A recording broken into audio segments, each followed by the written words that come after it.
Welcome to video number 13 in my challenge series. This is the first one for week 7. Um, I,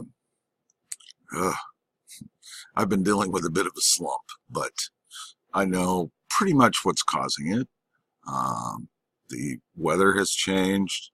There's a lot of gunk in the air, and I'm going through a few personal changes. But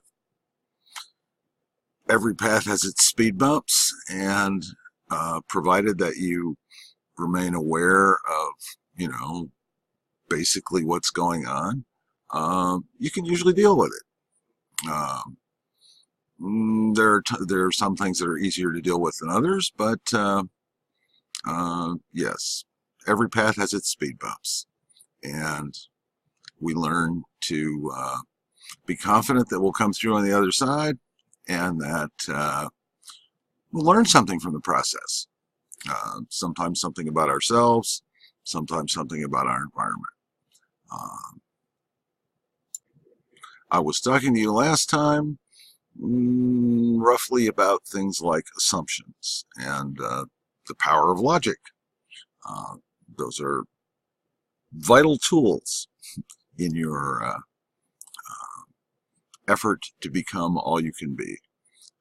Logic is a good friend, but it's a servant. It's not a master. It depends entirely on whether or not the assumptions from which you're reasoning are correct. I tried to talk to you a little bit about assumptions the last time. I may not have been quite as clear as I would like to be, but the thing is, if you assume something that's not correct and you reason from it, your logic can be flawless, but your conclusion's completely off the wall. Which is why I say that logic is an excellent way to go wrong with confidence.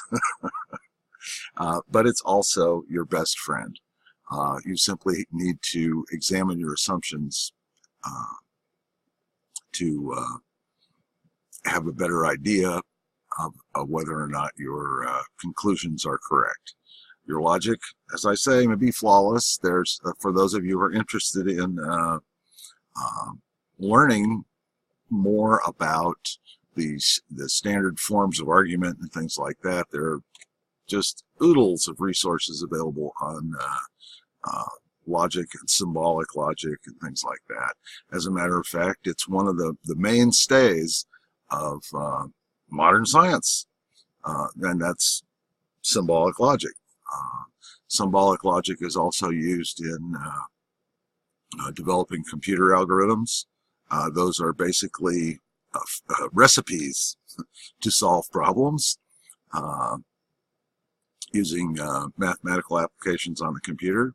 And logic is also a mainstay of statistical reasoning.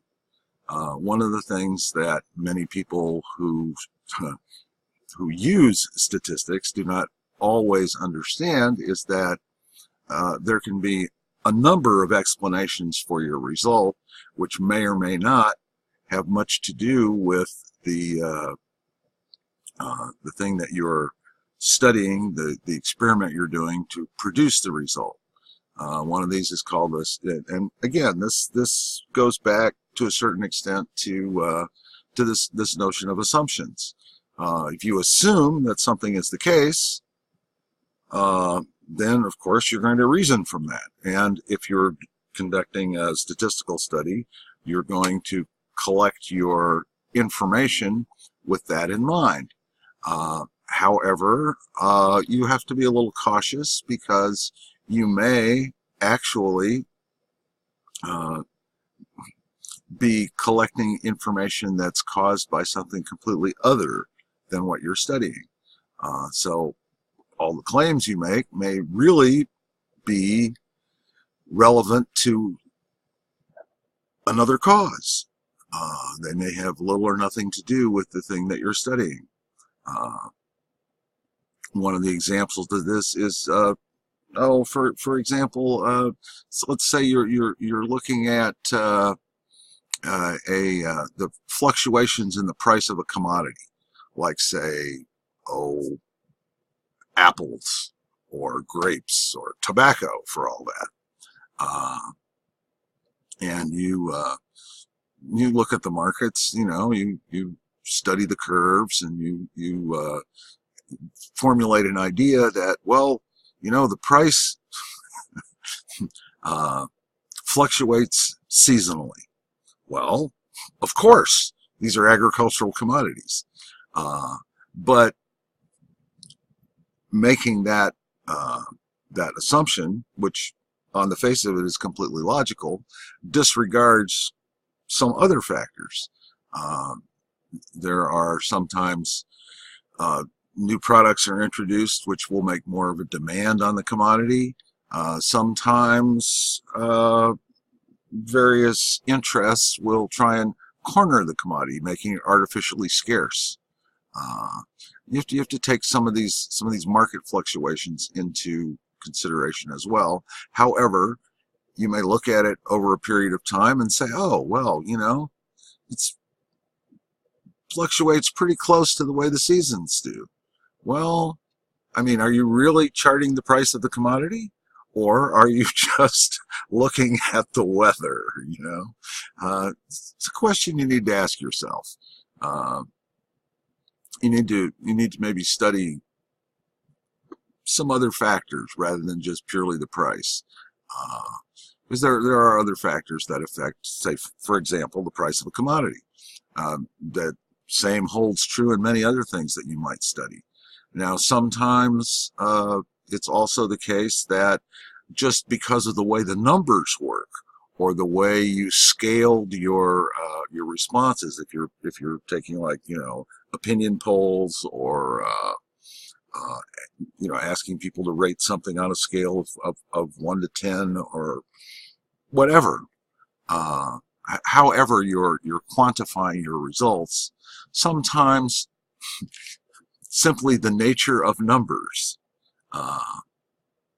will suggest or indicate a result that's not really there. This is called a statistical artifact or a mathematical artifact, something that's due solely to the properties of numbers. And the reason I'm bringing this up at this point, as we had pretty much covered the different approaches to how you might want to get to know yourself, and why that's valuable. And then we had begun to speak a little bit about visions, and how to craft the vision, and how to make the vision serve the overall aim of becoming all you can be. Then there's, of course, the last step of implementation, or taking action, as the marketers and the self-development people say. This is obviously a critical step, because you can know yourself extremely well. You can have a fantastic vision that suits you just perfectly. But if you never do anything about it, it doesn't happen. Well, usually it doesn't happen. Once in a while, something unexpected will, basically fall in your lap. Maybe a particularly generous patron will emerge, or you might win a lottery. Of course, you have to play to win, and or you might have an inheritance. Sad thing, yes, but sometimes one is enriched by unfortunate events. It's just kind of how it works sometimes. However, in most cases, and even in those cases, you won't hang on to it for long if you don't do something with it. There are entirely too many things that come up in life that are just perfectly happy to eat up your resources.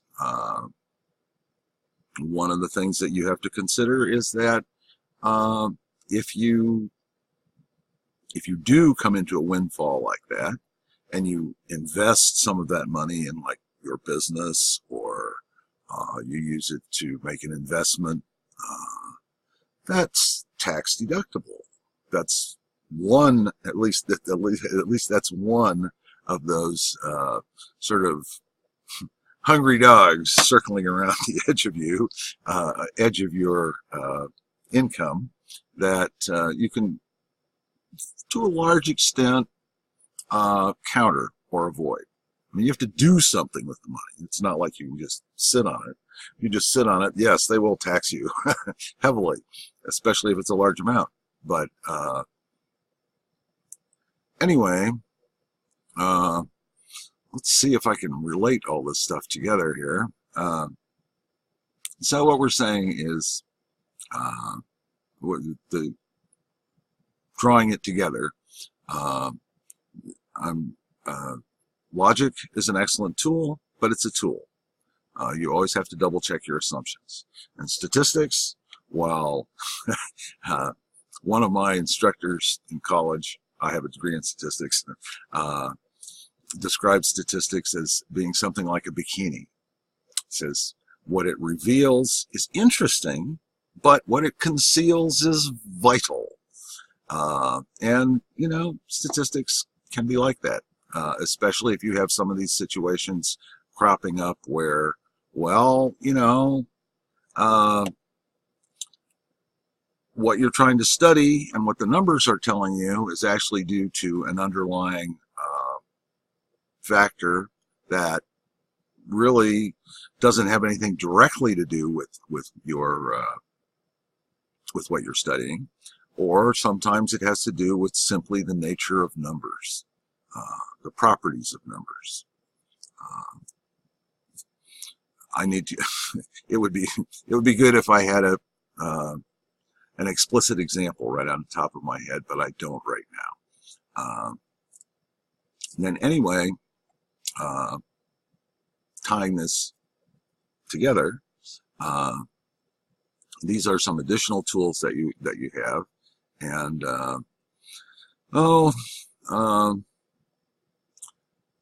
these are also things that in one way or another, I will also include them in the resource list, the resource pages that I'm developing. Now, I had told you that I would do one this week, and I'm going to try to have that before the end of this week. I have, of course, technical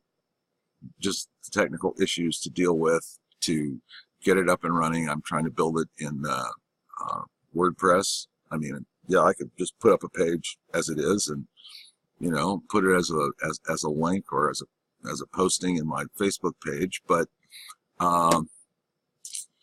well, I want it to be more widely available, and I want it to be in a little bit more structured format so that I can update them, and so that you can either return to use the reference at another time. You can check for updates, and I can update it. I also want to set it up so that if you choose,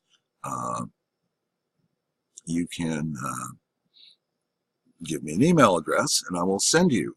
I'll have an autoresponder so that we can kick it out whenever I do an update on the resource lists, and you'll be notified. Come check out the new offerings. And as I say, a lot of the stuff will be free, but some of it will be things that you can buy if you want to. And I'll be honest, be upfront.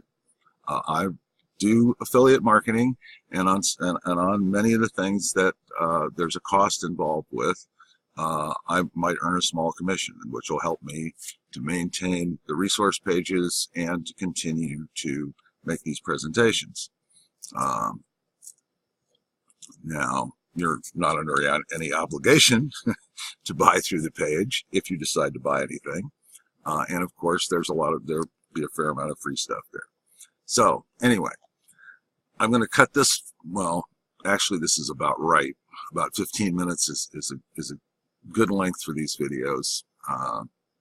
So I'm going to cut this here, and Go to work on the resource pages and try and get them up as a link, hopefully by the next video that I do. I am still sort of well, I'm learning how to put links in with my videos. There's plenty of stuff on Google and YouTube about that, so I don't have any doubt that I'll figure it out and get it up there for you. But right now, that's still one of those things I'm still working on, along with getting the page up for you. I'm working in WordPress, and I have some WordPress resources when we get down to the taking action, the tools you need section. I can put those in, and WordPress is a free resource. Some of the plugins you have to pay for, but WordPress is basically a free resource. It's quite handy, or at least I found it to be. All right, until next time, have a great evening, day,